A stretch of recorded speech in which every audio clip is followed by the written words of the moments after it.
Hello and welcome to Dungeoneered, a podcast dedicated to discussing Dungeons and Dragons. I'm Aaron. And I'm Josh. Let's do this. So, Josh, if people haven't figured out by now, we kind of are obsessed with Baldur's Gate, as we've been talking a lot about it on the podcast recently, doing all of our topics about it.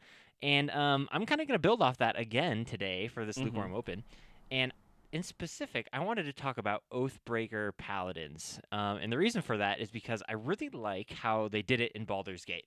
So, for people who don't know, there isn't an option to start out as an Oathbreaker Paladin, but you have to physically break your oath in the game, and then you can become an Oathbreaker Paladin, which I think is really cool. Thoughts on that first? Do you think that's a pretty cool idea? I mean, I think I that's how I like to play it. Like if somebody in my in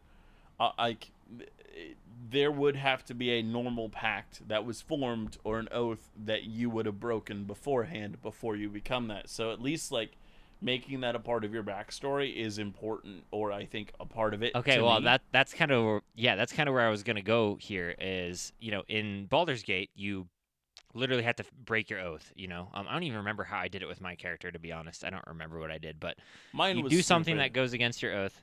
You just murdered somebody or what?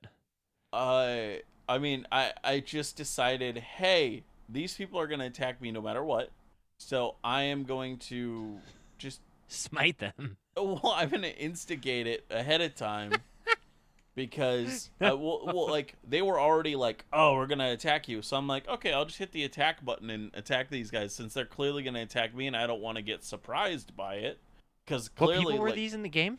there's some tieflings that have one of your companions held up in. Oh, right. They have one of your companions held up, and you're like, "Hey, could you like not? Could you let her go?" But like for some reason, like the only options are like I convinced them to let her go. Well, yeah, but then they're like they get aggressive with you, and And so you just murdered them. You just straight up murdered them. Now I understand. one of the biggest problems is I was playing a drow, and they are facing a bunch of drow that are killing them. So they just assumed You know what I'm hearing I'm right a now? drow. The drow is attacking them. They assumed I was part of it. So it became an instant You know what I'm hearing? You know what I'm hearing that from you right now? I dealt with racism in game. Is that what you're saying? No, excuses. I'm hearing excuses. And we don't need excuses here. We need accountability for your actions. And you just murdered two tieflings. That's what you did. And that's why your oath broke. Well, I want to kind of translate this to real D&D and playing D&D in person and talk about ideas for oath-breaking paladins and what that looks like in-game. And you talked a tiny bit about it. So what's the process for you when you're walking a character through building an Oathbreaker Paladin? I think a major one is just making sure they know what they're getting into. Ooh. Explain. What do you mean? Well, Oath think breaking is a pretty serious thing? yeah. I like it to be like story wise. Like I think one of the things they did really well in this game, you haven't even experienced this yet, and this is a very small spoiler for only if you are playing an Oathbreaker Paladin and you get to Baldur's Gate. You can go into one of the churches, and the guy literally is like, "What the hell are you doing here, Oathbreaker? It's rare to see one of you in the Oh. church." Like he's So they straight up. actually know. Yeah, it's a part of your character. And so like it is done beautifully in the game. Interesting, because I don't know, first, I don't think I've ever DM'd for somebody who's wanted to play an Oathbreaker Paladin, Yeah. but if I did, I'm not sure how I would go about it. Like, would I want their old order or whatever to know about it? Would I want the god to have done something, or the thing that they got their, power from? I don't know how I would operate that. Have you played in a real D&D game with somebody with an Oathbreaker? Okay. It was my first D&D game, and Oh, no. it wasn't as good as I could have done it, but there was a point in time where I wanted to kind of force a decision on a player, which in Uh-oh. retrospect wasn't great. But Yeah, it was my no, first not D&D usually. game. It was my first D&D game, and it ended up okay. The person was okay with it. But it could have I I could have done it better. I could have done it more respectfully.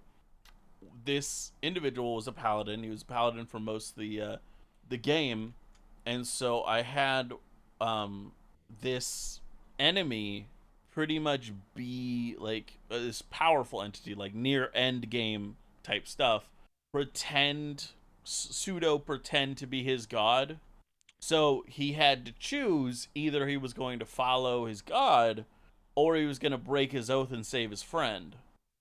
Ooh, oh, that's rough, man. That's Yeah, rough. but for all he knew, this was his god. So he literally had to become an oathbreaker to do this, and it wasn't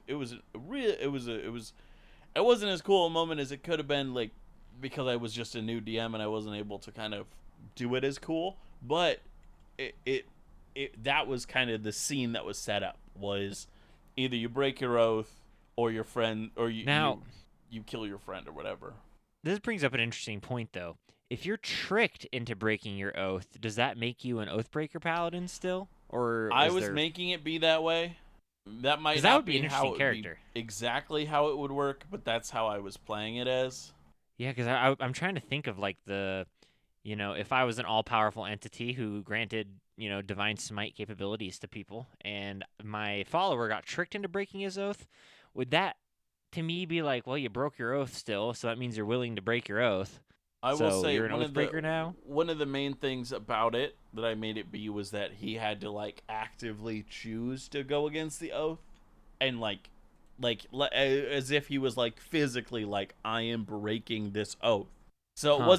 It could be, it honestly. wasn't like, oh well, you were tricked, so technically you did something against the oath. It was like he actively said, I am breaking my oath type thing. Like he actively did the act of breaking the oath, because if he didn't, he would keep following what his god commanded.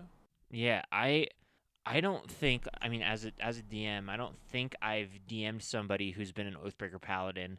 And I don't know, like, I think it'd be fun to have them break their oath in game. So, like, it turns into that. Obviously, I don't know, I'd have to make sure the character was okay with it first, the player. Mm-hmm. Um, but I mean, at the same time, though, if they like actively choose to break their oath, then I guess I have to assume that they're okay with becoming an Oathbreaker Paladin. I Yeah. don't know how I would deal with that. It's kind of a tricky situation for me. Mm-hmm. I think how I've how I would do it mostly is have the oath already be broken in the backstory before the campaign started, because I feel like most people who want to play an Oathbreaker Paladin are like looking at the Oathbreaker Paladin and they're like, "Oh, this looks Yeah, fun. I want from to the be one of beginning, they're these." looking at Oathbreaker. Right. Yeah, and I think that's kind of an easier situation to deal with, obviously, because then you can just make a backstory about how you broke your oath. Um, but how? I mean, I think I'd probably have some sort of ramifications in the backstory for it. Like, I mean, I guess I don't know if like gods actively go after people who broke their oath, or if they send other faithful paladins to go and fight them, because that could be Mm-hmm. interesting as well. But I think if I was gonna make an Oathbreaker paladin, I think the first thing I'd want to do, just as we talked about this now, is be a paladin who broke his oath because he was tricked into breaking his oath, and then his whole story is like trying to I don't know, like regain his oath. I think that would be really interesting, but I don't know if that's like lore wise sound or not. Yeah. I mean, I guess it would depend on the DM in their world, but I feel like that'd be really fun. And so like you're trying to get redemption as an Oathbreaker paladin for something that you didn't know you did, or well, you did it, but you were tricked into it. Mm-hmm. And I feel like it could be a really interesting story. And then like trying to being an Oathbreaker paladin, but not trying to break your oath anymore after you've already broken your oath would be really really interesting way to play. Yeah. Um, I've also thought about, I don't even know, I guess a paladin in this regard wouldn't work, but um, we talked a little bit I don't remember how many episodes ago it was, a couple episodes ago, about like a paladin or somebody like worshiping, like murdering, like being a pacifist but having to murder somebody for power or for their oath. I think that could be a really fun idea as well Mm-hmm. for like an Oathbreaker paladin. Having some entity offer them a different pact or a different set of powers and skills if you only break this one rule that you have or this one pact that you have would be really fun as well. Yeah, I think there's quite a I, few uh, interesting like Oathbreaker things, but I think the idea of making it have ramifications, and like maybe clerics and paladins in the future can like tell.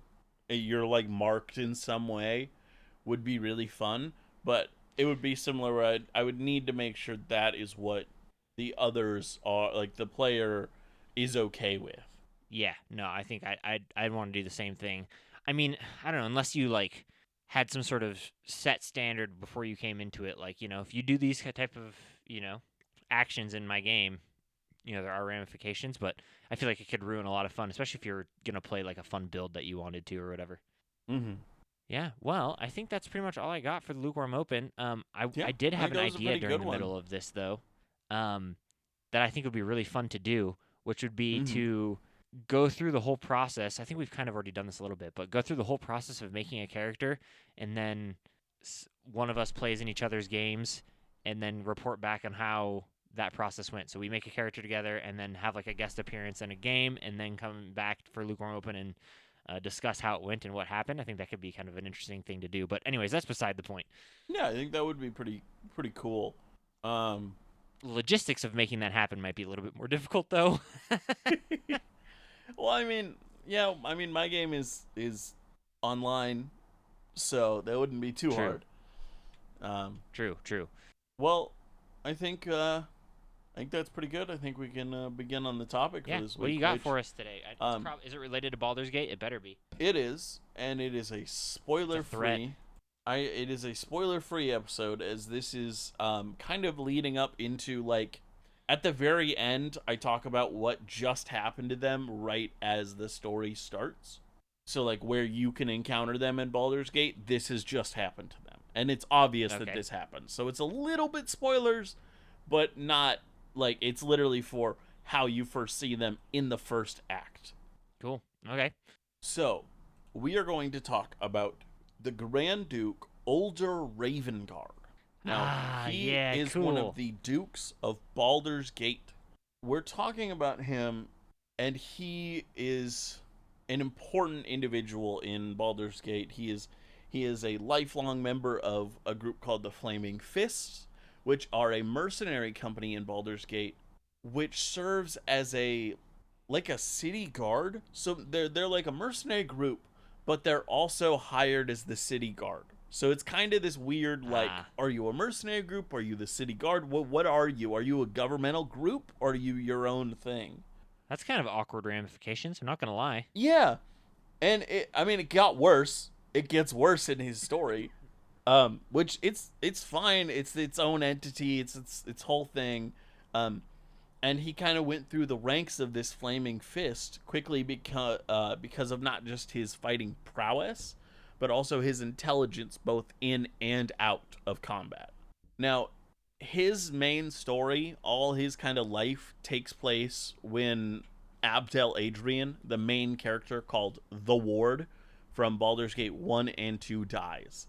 That's when most of his most important events kind of happen. Mm. Upon Abdel Adrian's death, Ravengard is immediately promoted to be Marshal of the Flaming Fist, which is the highest rank that they have. The next 6 years in Baldur's Gate, after the death of Abdel Adrian, who was the Duke then, the next 6 years are tumultuous, trying to figure out who should take over, while dealing with new cults and Baal resurrecting and just other crazy trouble within the city. So all this time, Ulder Ravengard is the head of the Flaming Fist in Baldur's Gate, and kind of is doing the best that he can to, on a at least city guard level, deal with these major threats the city is facing while they have no duke. Abdel Adrian was elected to his position of Grand Duke by a legislative body called the Parliament of Peers. They were an advisory council with little power besides electing Grand Dukes and providing them counsel, except when there is no leader, they are in charge. So for these 6 tumultuous years, the Parliament of Peers was kind of the governing body. Despite some protest from within, ultimately the Parliament of Peers elects Ulder Ravengard as the new Grand Duke. Upon being elected as Grand Duke, Ulder refused to give up command of the Flaming Fist. This is where things get a little questionable, to say the least. Uh-oh. Well, Uh-oh. Do you just know think about it. Just I think of killed the Iron Fist when I first saw them in Baldur's Gate. the flaming fists. Yeah, I thought they were the ones who did bad stuff, so I killed them all. Oh no. Yeah, I Yeah, so quickly they're realized that was wrong, and so I reloaded. so now this guy is the head of power of Baldur's Gate and the head of its military power and like police and guards. It made him excessively powerful, holding both positions of power. Duke Ravengard proves his skill in battle during a secret meeting with the Parliament of Peers. The Thieves Guild, led by Burgist, attack, trying to kill one of the counselors, and with the help of Shondi Freefoot, Ulder is able to defend the Parliament. Hmm. The cults within Baldur's Gate include the incredibly well-known Cult of the Dragon, which I don't think we've talked about yet. No, but we should, because it sounds super cool. This cult has been used in many, many, many D&D products, from books to adventures to everything.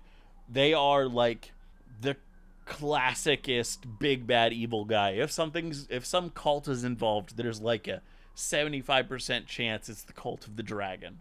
Ulder saw them and their prominence as a well-known threat throughout the realm as a chance to kind of gain glory for himself and Baldur's Gate. He wanted to establish Baldur's Gate as the strongest city in Faerun. Before he could stomp them out, he headed to a diplomatic mission in the nearby city of El Terrell. Now, we've talked about the city of El Terrell in a previous episode, as it is the main, like, location, or, like, one of the most major locations for the campaign called, the 5th edition campaign called Descent into Avernus. Yeah, heck yeah. Never played it. Yeah.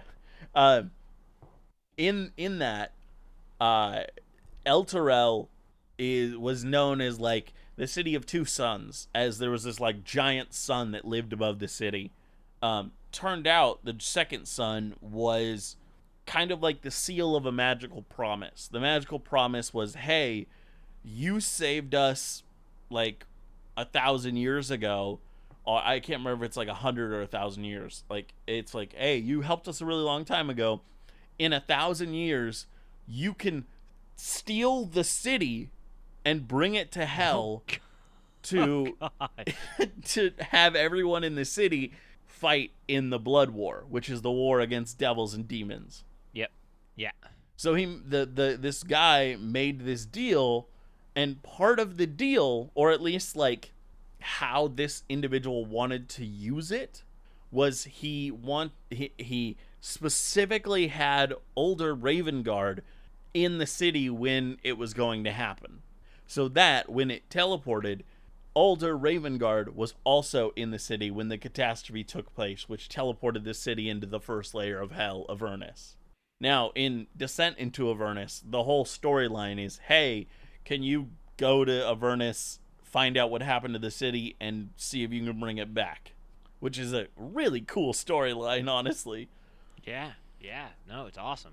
Now, the reason why the individual who kind of caused this, had Ulder Ravengard there, was that he wanted to use it as an attempt to kind of gain the position of Grand Duke of Baldur's Gate.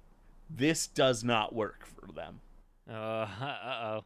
Despite the partial collapse and breakdown of command within the Flaming Fist, they are quickly brought to heel by Duke Porter, who I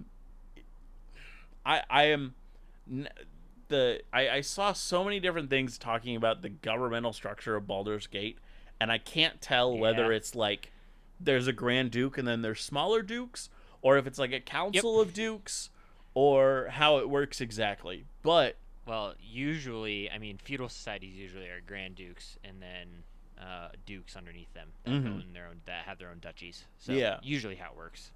So but I'm not sure how. This person was known as Duke Porter. This duke called his niece, Liara Porter, to Baldur's Gate from her position in the island of Chult, which the island of Cholt is where Tomb of Annihilation takes place. It's this like tropical, incredibly dangerous I island. have played that one, sort of. Only like You a few died very sessions. quickly we into did it. that one. Yeah. We died though. Yeah, We you got rolled killed. I rolled a really bad random encounter for you guys with lots of zombies, Yeah. and they killed you. You know, honestly, just like your character in Baldur's Gate, you murdered us. That's pretty much what happened. That's pretty much what happened. Now, Did we deserve it? Maybe. I think yeah, it was one of those situations where you probably should just run, but it's hard to know.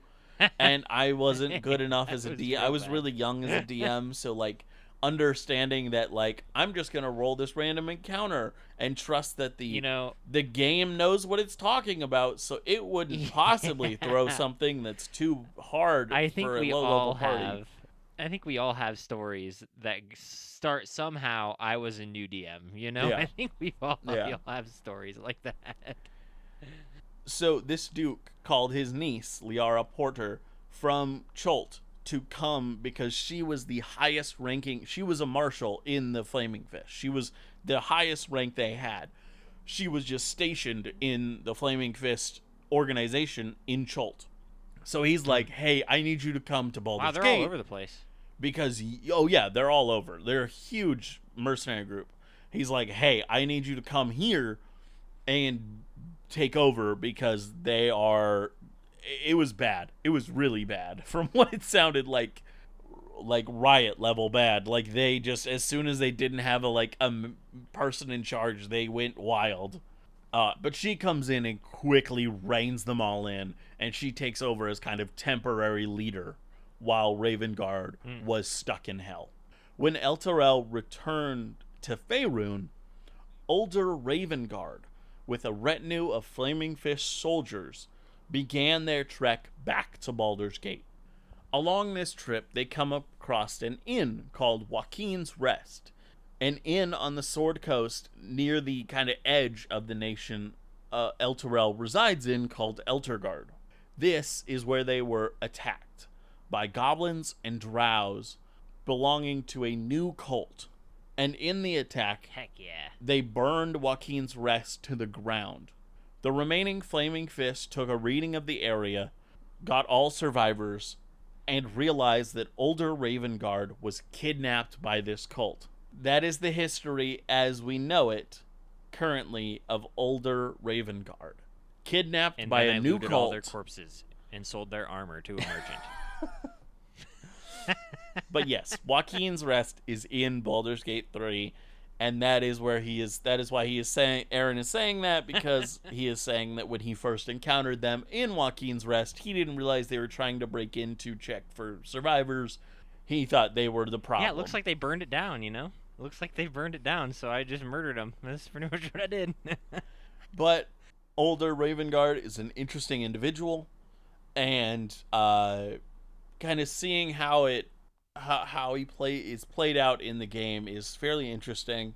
And I just wanted to know more about him and who he was. And I don't know if I hate him or love him or think he did good things or bad things. It kind of feels like yes, he always wants to do good, but it feels like he definitely stretches that out for like some situations where he clearly goes for what's best for him, not what's best Yeah. for his city.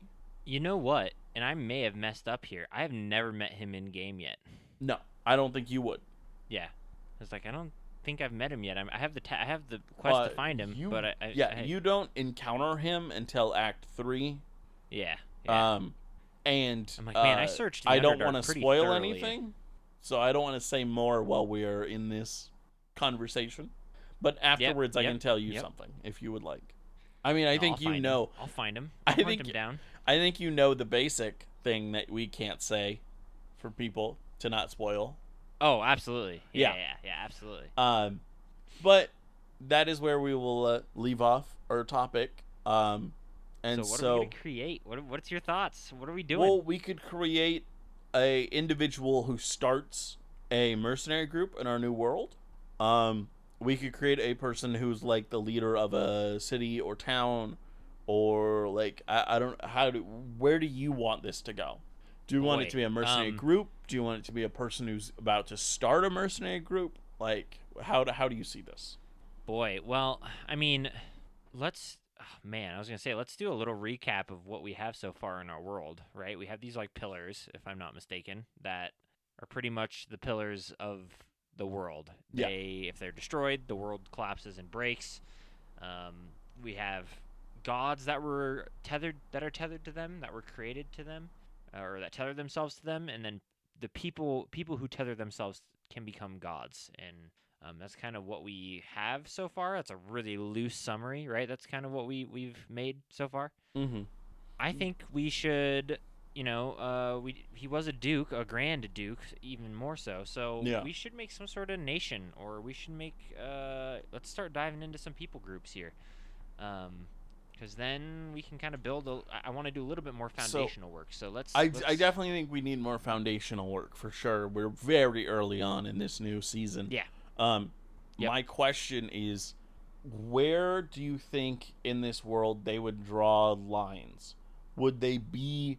Would each like nation try to hold or control a pillar? Would they? Would they Well, want? yeah. Would I they? mean, Would there be mass fights over the pillars? So certain cultures and nations would be like, fine, we're gonna put our border on the line with the pillar because none of us technically should own it. Like, how do we you see know, that all working? I know we played around with the idea that not much of humanity knows about the pillars, Yes. and I think that's kind of what we wanted to stick with. Mm-hmm. Um, so I'm thinking that I'm sure there's going to be at least one nation that wants to control a pillar at the very minimum, right? Yeah. That would seem like a natural thing that if people found out about, somebody or some place would want to control it. So 100%. um, I think for the most part, nation borders are pretty normal. So rivers, resources, Mm-hmm. um, geographical obstacles. I think that's going to be pretty natural. But I think when we talk about like nations controlling resources, definitely a pillar is going to have to be one of them because I think that's only natural for what a group of people would do. Yeah. So the question is, do we want to create a nation that controls one of these pillars or not? I I would say let's give them something else. Let's give them something So it's else. something else that they are protective of. It's their thing. It's the thing that they protect. It's the thing that they model their society after or whatever. Um maybe it's like a religious relic, whatever it is, or a religious area or forest or whatever, but it's something that is uniquely they see as theirs. Okay. There's two places that my mind went. One is, what if one of these pillars was visible and they don't really know what it is, but they have formed some sort of, I don't want to say cult, but their society has kind of been built around it, so to speak. Maybe it resides on some sort of top of temple or something. We could do something like that, and that could be interesting. Mm-hmm. Where this society is completely oblivious to the fact, or at the very least, um, yeah, ignorant to the fact that they have something this crazy in their nation, and they've kind of treated it as a sacred relic or a god, and they don't really, understand what it is. That could be something interesting, I or we can kind of just completely loved avoid the pillars. I kind of loved the idea, and I actually had a similar idea, and that's kind of why I liked when you said it. That like almost by like happenstance, or like maybe there's some innate drawing to the area that made them build their society over something. Oh, so it's like underneath them. Yeah, like a temple or whatever. But it's like there's something of power that like drew them there, and even they don't know why. Like they don't even know that they built on top of something powerful, or maybe like they didn't at first, and now like slowly they're uncovering it, or like maybe only like the seedy people of the nation who are like uh trying to create like routes underneath guard things and stuff are running into these like ruins, but they don't want to spoil it because it's Okay, their smuggling routes now.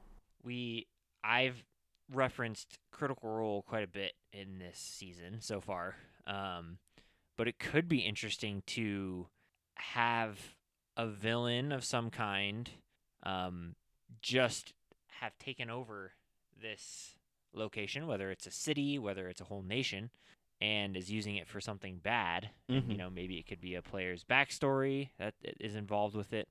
Um, kind of like a Percy backstory type thing could be really interesting, I think, with this, where they have figured out now they're trying to harness whatever power is in here to do something bad. That could be something really interesting if we wanted to go that route, if we wanted to talk a little bit more about seedy individuals. Mm-hmm. Or I love the idea of it being underground, and I even like the idea of them having some sort of temple around it, or like they've excavated most of it out, and they have like a holy sanctuary or something underneath their city or town or Mm-hmm. whatever. I like either of those options, to be honest.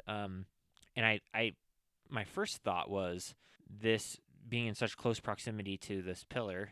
It's either like there's a bunch of sorcerers, like it's done something to the people's bloodlines and things like that, so it's created a bunch of sorcerers, Mm-hmm. or like druids, or some sort of magical group. I think could be really interesting. So there's just a higher concentration of people who have magical abilities. I think that could be really interesting. Or even we could go as far as explaining a race's um, traits, the race's traits that they have in the game, like the ability to cast Mage Hand or whatever. We could do something like that as well. Mm-hmm. Thoughts? I like the idea of it kind of affecting the society above. Um, I like the idea of like, oh, there's more sorcerers. There's more like maybe it's even like wild magic. Like there's the wild magic barbarians and stuff. Like magic seems Mm. to affect every part. Like it doesn't matter if you're a maybe that's like maybe they just like naturally develop arcane tricksters and what's the other eldritch knights. Like maybe it's like they don't know why it just seems to develop that way. Yeah, okay, yeah. I mean, I like either of those really. So I like the idea of sorcerers, wild magic stuff. I think would be really interesting as Mm-hmm. well. Or arcane tricksters and eldritch knights. Yeah. Um, I think that could be pretty fun. My thought would be, how do we know, like us as DMs or the creator of the world, do we know how it alters this? Is it like, does it alter their bloodline? Is it just because it's magical and you're born in the vicinity of a magical, item? It makes you magical. What's our thought process there? Do you get partially tethered to it when you're born in its vicinity? Um. Hmm. I think it depends. I think the way I would do it in my own game is I would make it kind of depend based on how much work I wanted to do. Yeah, true, true. And if I wanted to do a lot of work, I would make new subclasses for it would be like Eldritch Knight, but it would be a sorcerer, not a wizard mixture. So it would be using charisma. It would Yeah, be a natural thing instead of a wizard like studying. And the same thing with Arcane Trickster. I would leave Wild Magic Barbarian as is. I think there's already magic induced monks, like the ones that can do like the little yeah. I think fireballs, like little the Hadoukens, way of open hand four or something elements like or that. whatever. I think would be one. Oh, four elements, yeah, or the sun, soul, sun, or whatever. Oh yeah, yeah. That's another one. Yeah, so like those I would leave as is and say that's what it is, and then I think I would just need to create a. Let's see, what would I need to? Yeah, I Because mean, that's rogue, that's barbarian, r- I guess, and then yep. fighter. Yeah, so I think I would leave I that as think is. every I class. would just do the work Yeah, to like change those two pretty much, and just say like yeah. So 90% of people in this nation are going to be one of these. Like even if they're a fighter, they're going to have spells. If they're going to be, or like if you wanted to do less work and wanted it to be like more of a thing that like you could give to players without like making forcing them to be like a class or subclass you want, is just make it like a new race almost. It would be yeah, like a variant human that has this new thing or maybe a feat that all people from this nation get of just like yeah. a partial magic induced or magic embodied thing. Okay. Here's my question then. Okay, so we have this basic basic idea established where this nation, this land kind of has formed around whatever this pillar is. Mm-hmm. Okay, we kind of talked about it being underground, and I think what I'm asking with now is what does this pillar look like? Is it a giant green crystal?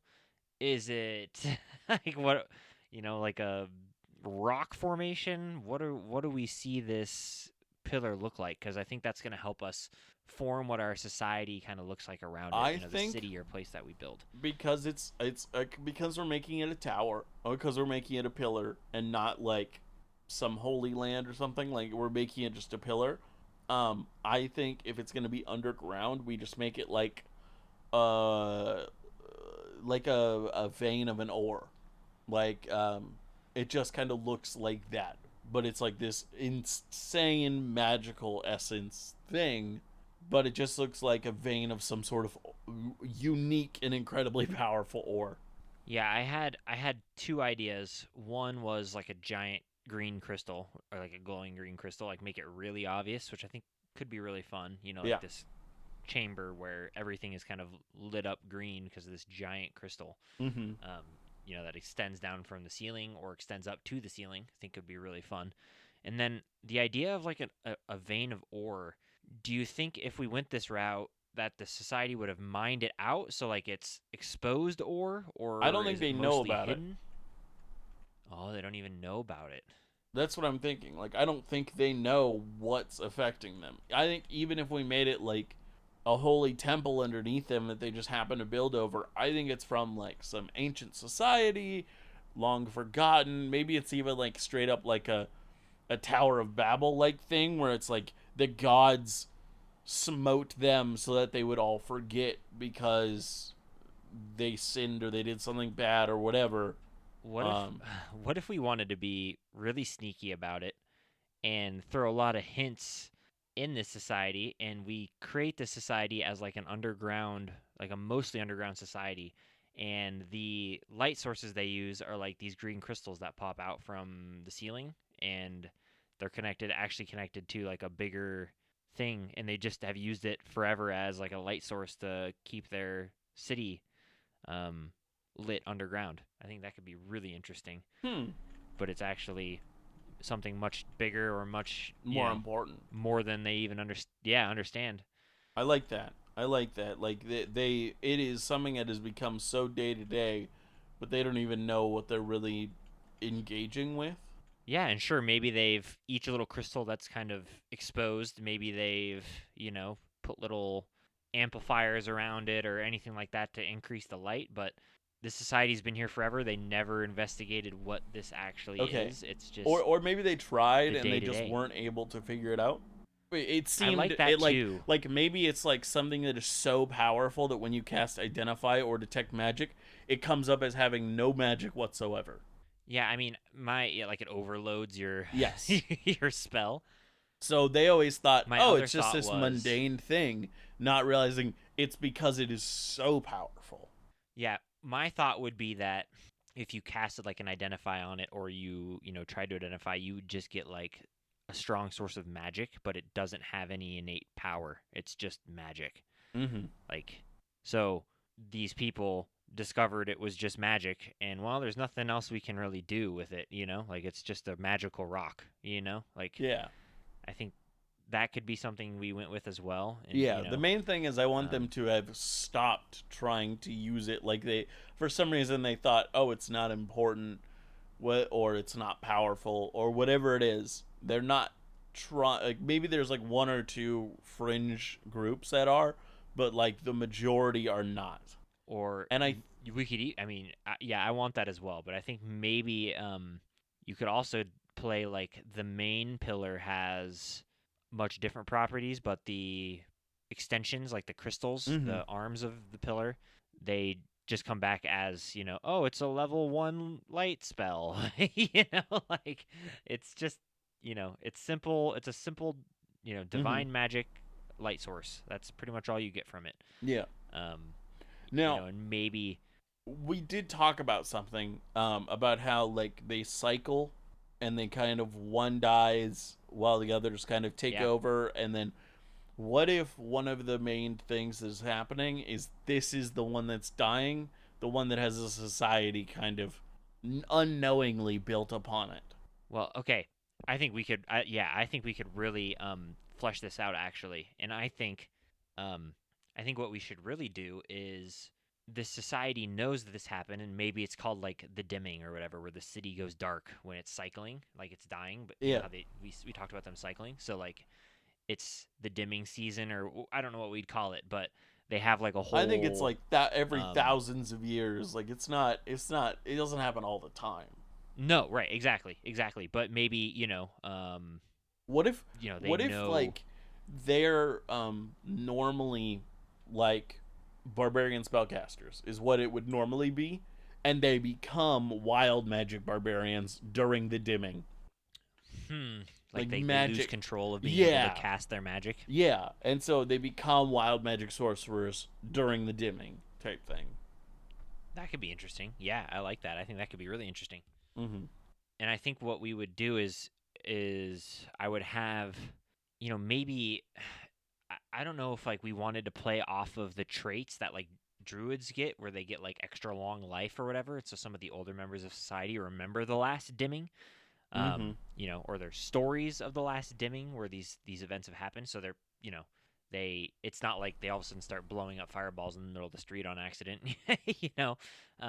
Like they are prepared for these, and they have like, it's maybe even like a religious ceremony of like they know the dimming occurs, and so they all gather for, you know, however many days or even a year to, I don't want to say worship, but maybe even worship, I guess, but Mhm. celebrate or have some sort of ceremony that, maybe like the rejuvenation, where they try to give life back to the pillar. Maybe they all cast their wild magic surges into the pillar to try and Mm. sustain its life. Maybe there's like a central brighter core that they have, that's they have their temple around, and so each person comes and casts their like wild magic surge into the crystal to bring it back to life.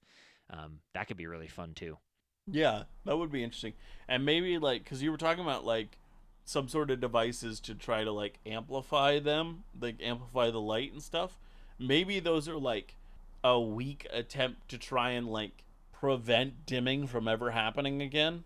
And like this Yeah, is the it's very first time it's possible. happened since they've started to build those equipment, and they thought maybe it was successful, but it's just been so long that it's time that it has to happen. Yeah, I mean, I like that as well, and yeah, and I think all these lights, when the dimming happens, obviously, their underground civilization and society, um, you know, it gets pretty dark down there, Mhm. so I don't think it would ever turn off fully, but Yeah. they get dim, very dim, Mhm. and so they do this whole, procession through the city to, once they gain these surges of magical energy, they try and return it back to the crystals, and so they Yeah. cast their spells into the crystal, which I think is really fun, and it would be interesting to. I know we haven't fleshed out the society too much, really, but it would be really interesting to start your campaign here during one of these dimming cycles, um, where you introduce the whole problem, Mhm. but just secretly to the party, like, oh, your first quest is to bring the light back to the crystal, you know? Like participate in the dimming, participate in the rejuvenation, and maybe they have Yeah. to go find I'm a, imagining like you know, Olympic torch like thing yeah, where yeah, they have to like yeah. they continually carry this thing, and it must go un like it must go un it can't be extinguished, and you have to run it to and maybe there's like maybe it's like part of a ceremony or like a festival that they have on the day where they're trying to where they are doing this. They made it like a whole religious holiday thing. Yep, absolutely. Yeah. Yeah, I like that a lot.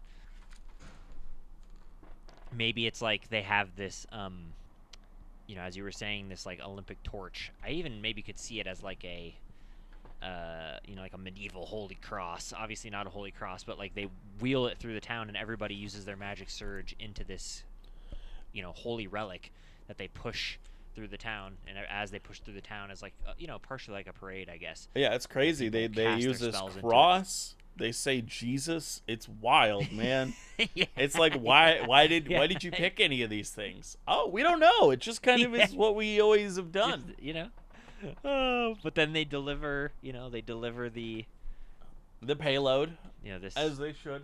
Yeah, yeah. That's. I was trying not to say it, but you did it.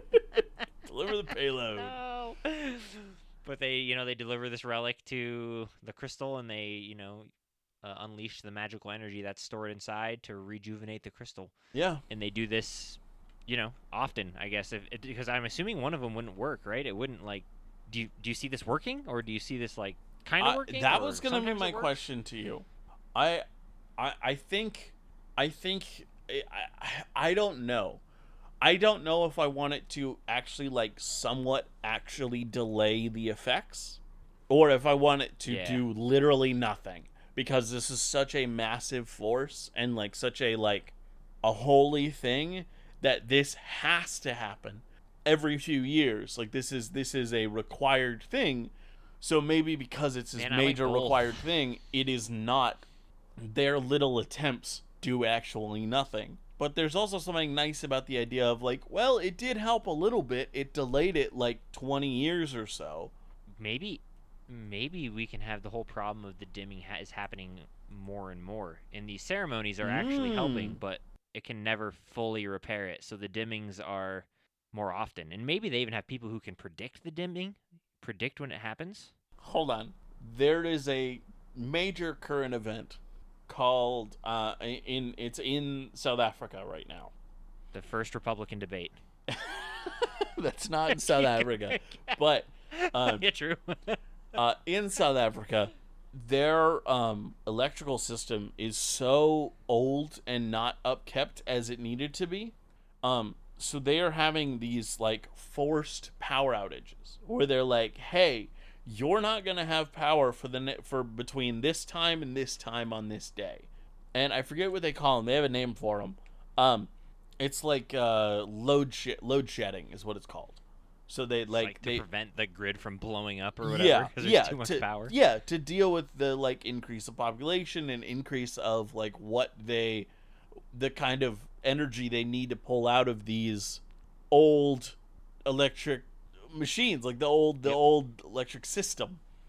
Um, and so what if they kind of have tried to do this load shedding where they're like, we're gonna like purposely shut it off between this time to this time to like conserve its power, Interesting. or I maybe they they're not doing it intentionally. Maybe the device itself, I don't know if that we made them, I don't know if we want them to be sentient or not, but maybe it sees what these people are trying to do and it's trying to like keep itself to on. reciprocate in kind. Yeah, it's trying to keep itself on longer. So what but what's happening is it's kind of doing this like if somebody's like fading in and out of consciousness type thing, where it's trying to hold on as best it can.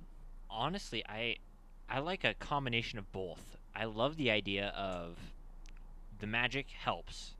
It's you can restore these pillars using magic of some kind. A lot of magic though, right? We're talking like godly amounts of magic, right? Mm-hmm. People couldn't sustain, maybe an entire kingdom or society that was very magically inclined might be able to. Yeah. Um, I love the idea of these magical offerings are still working, but the dimmings are increasing at a rapid frequency. And I like the idea of the pillar. I don't know if I want it to be sentient, but reciprocating in kind, where maybe during the dimming, parts of the city go completely dark. Like all of the magic is gone from the area, and it kind of rotates. And so maybe like when it comes back on, it's called like the awakening or something. And so like Mm. each different section of the city goes through its own dark time, and Mm-hmm. then they come back on. They reappear. Um, and I think it would probably even be like its own religious ceremony. Like maybe during the darkening period, it's like your time to mourn for lost loved ones or things in your past that you've regretted, and when the light comes back on, it's a new birth for you. It's a new start. I think that Mm. could be a really I'm interesting imagining cultural I'm connection as imagining well. they have like little shrines in Yeah, their houses, and they like light candles during the darkening of their area, or and that's like or the place where each the whole person, family stays for the whole like time they stay by the shrine. yeah, or each person in the society has the light cantrip, and they cast light on their little gifts or offerings to their shrine, and they bring them out into the darkness, Mm. and like that light gets absorbed and dissipates, but eventually that light doesn't go away and everything comes back on. I think could be really, really fun. Yeah. And everybody born under this has the light cantrip, and that could be a way, you know to have a little bit of that magical bloodline, I guess, towards anyone who's born under this pillar. I'd make it dancing lights, Yeah. Yep. and I would make it that That's probably better. the different globules of light, you see them slowly getting sucked in, like its power is being sucked into the like light in your house. And so when the final one goes out, it's like an hour until your thing resets. Like they are Yeah. able to judge how long it'll take by how long the like how many Yeah. globules The are globule left. lights take. Yeah. And what if each color of the dancing light, represents, I'm just trying to relate it back to their culture, Mm-hmm. represents some sort of, um, you know, era or some sort of, you know, mourning or some sort of, cycle within their life. Could be Mm. really interesting as well I was thinking that the like players could discover. emotions, and it's kind of like um, I don't think they're exactly like Vulcans, but there's still like an idea of like letting go of frivolous Yep. emotions, and like the main one is like the anger and the regret, and Yep. like letting those go is a part of this process. Yeah. I think that's super fun. Mm-hmm. And I think it'd be really cool to introduce the party to this kind of little culture at the very beginning of the game, where they're introduced to this problem that they have no idea. They just think, oh, it's, part of the, this dimming's been happening over and over. It's, every, it's been happening more often, and maybe, they get sent on some sort of quest where they find some sort of monster that's siphoning the energy from some of these crystals. They kill it, and the dimming's less. The dimming's less, and they feel happy. Mm-hmm. Like, like just something like that. And maybe it's one of the monsters that the big bad evil guy put there to destroy the pillar eventually. And he's just slowly siphoning energy from it. Um, Yeah. who knows? I mean, there's a whole bunch of things you could do, but I think I that'd be would really kind. I fun. think I would want to Um, have this be unrelated to the Big Bad Evil Guy, and this okay. just kind of introduces the idea that this is a cycle, like this happens, and it's okay. Um, or maybe have this pillar be the first one that's trying to like fight against that. Okay. Well, here's my okay. Oh man. So here's my other thought. Like, what if, um, they go and kill? Let's just say there's some sort of monster that's siphoning energy. What if that's the introduction to the problem that can occur when the pillar is weakened? That other things can attach themselves to the pillar and siphon energy from it to, Mm. you know. Yeah, So during maybe their it's renewal, they kind of become vulnerable. yeah, yeah. It's completely unrelated to the big bad evil guy, but it introduces what the What if big we bad make evil it guy like a is bunch of little trying larvae? to do. Yeah, exactly. Or, like a colony of bats, or, like. Yeah, so what I'm thinking of these little larvae is that they'll encounter them in full form, like in full insectoid form later on, but this is their first time encountering these guys and they'll count them as little Yeah, larvae. yeah. That would be super fun. And it Honestly, introduces the problem of. what I would do is I would make them I would turn in this world Umber Hulks. That's what I would Oh, make yeah. them. I would make them Umber Hulk Oh, yeah, that'd be larvae, perfect. and Umber Hulks Yeah, specifically eat these types of things. yeah. That'd be perfect. And I think that'd be a really fun way of introducing the problem without introducing the problem at all. Yeah. Like, but, and they wouldn't know. They still would not know. The party would Yeah, have it no wouldn't idea be what's until they actually found going on. another pillar that you're like, it's giving us similar energy types, like the feel of it as that vein Yeah, you encountered at the beginning of the game, and they'd be like, oh, that was a yeah. pillar too, like thing. It'll be, Exactly. And that would yeah, be so fun, to see those wheels click together. 100%. Okay. What do we I think the other kind of question I have as we, slowly wrap up here, Mm. um, is I want to talk about entrances into the city and what the city looks like. Is this just a giant hole in the ground that's covered by a gate? What like what are we seeing here in the side of a mountain? What is our thought process there? Like how we see the society like looking and set up. Yeah, well, how do you get to this city? How is the society set up? What do the buildings look like? What is, if you walk down the streets, what do you see, Starting from the main entrance all the way into the city. What do we I'm see? definitely imagining some sort of underground situation. Um, and I imagine like the houses are like stone structures, maybe like I'm thinking like the idea of classic Dwarven, like what you think of when you think Yeah. of an underground Dwarven city, but they don't have that like fancy engraving and stuff that Dwarven architecture does. It's just kind of the boxy, squarish shapes of the houses Yeah. and doors without Or what like. about a more natural stone shape, like they carve their houses out of, I definitely could see it's that for more of a sure. natural Like look? it's carved, but I definitely I'm imagining more boxy houses than Okay. just It's carved like a out of. simple. Yeah, fairly simple. Probably two rooms in each house type thing, and Yeah. some are larger, some are smaller. But like, it's not because I mean, carving stuff out of houses, even with stone shape, takes a long time. Do you see like plants or things growing within this underdark? Like they grow off of the light that's produced by the crystals as well. So like there's I like like that. beautiful plant life around, I or like that yeah, there I think is that's plant fun. life, and I think it dies during the dimming, or it Yep. struggles during the dimming. Yeah. I even like it if it goes through the whole cycle of when it goes dark in certain neighborhoods, the plant life completely dies or goes dormant, disappears, and What then if it does something similar where it like the plant life can also feed off of the magic yep, light of the individual, so you have to cast a magic spell to keep it alive. yeah, I love that. Yeah, and then when the awakening happens, they come back. You know, So, come question: back with the light. do they see this light stuff as a god?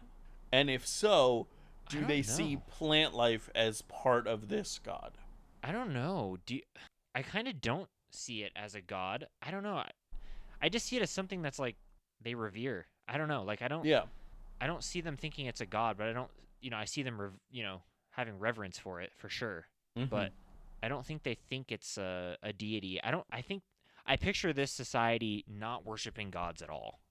Obviously gods exist in D&D worlds, unless you make Mm-hmm. a world where they don't. But, like obviously, but I like the idea of them not worshiping a god, but they have reverence for whatever this structure is that supports their life, and Yeah. they have these entire rituals devoted and centered around this thing, this crystal. Yeah. I think I like that. I think that's what I would see. I still want to know, how do we get down to the city? Is it just a burrowed hole in the ground in the side of a mountain? How do you So I think that's the get there? question. Do we want this to be like Underdark levels? Do we want this to be like in like a cave in a mountain? Like how are you seeing this? I don't know. I feel like a hole in the earth is weird, like just a Yeah, hole. for sure. I feel like that's weird. Um, I thought there are two thoughts that I had. One was that we do like a Mayan temple esque structure, like a giant pyramid of some kind that you descend down into, and that's how you get into the city. I feel like that might be a little too like, I don't know, religious themed than what I'm going for, maybe, but also not necessarily, I guess. But so I thought about something like that. Um, Otherwise, honestly, I just see like in the side of a mountain, with like a gate, you Yeah. know.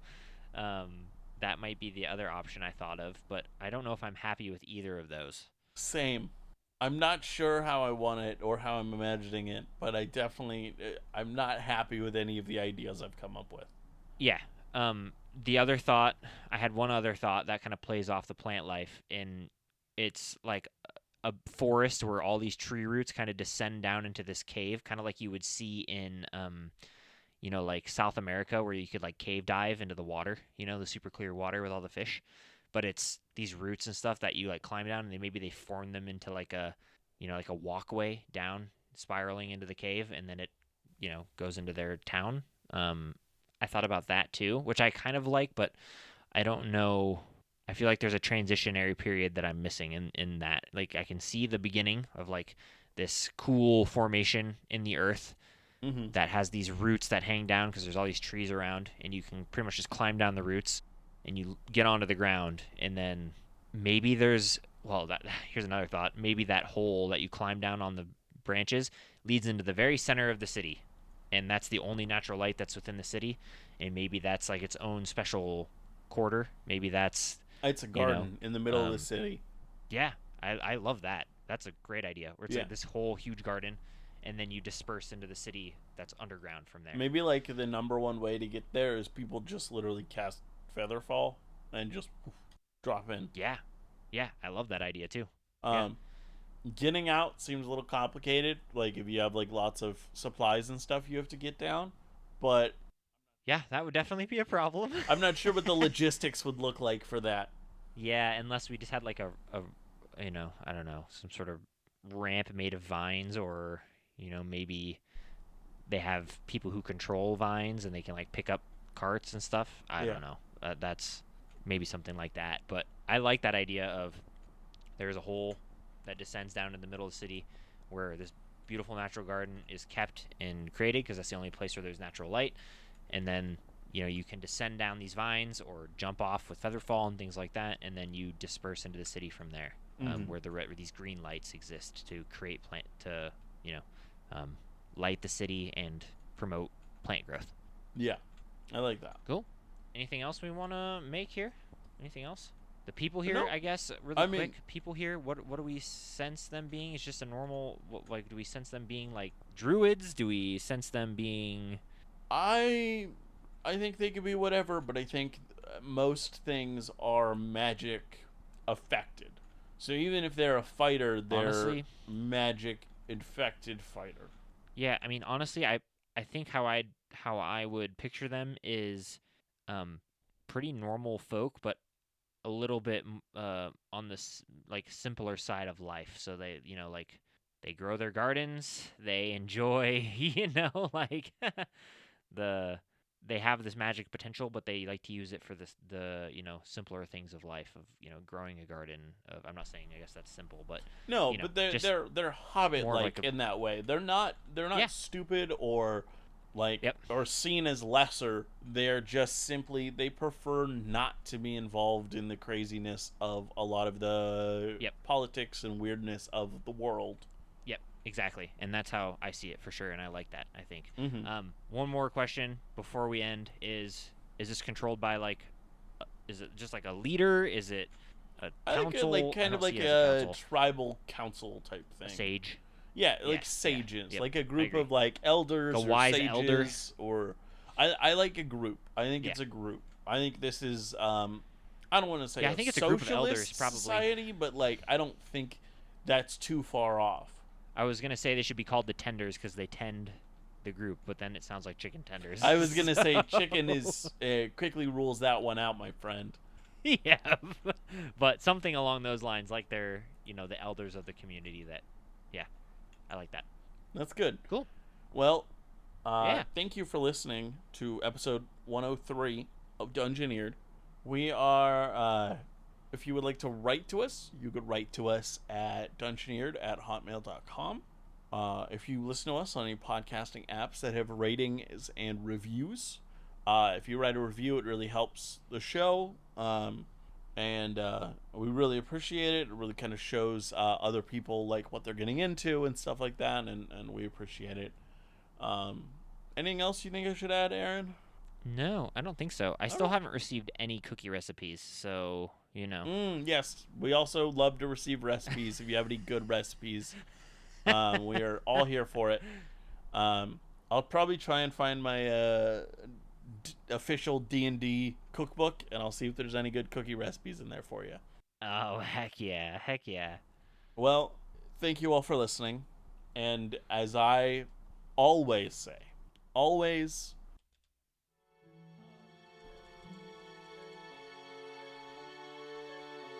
I have I've been forged in the Remember fires to deal with this. to be the sharpest barrel in the bunch.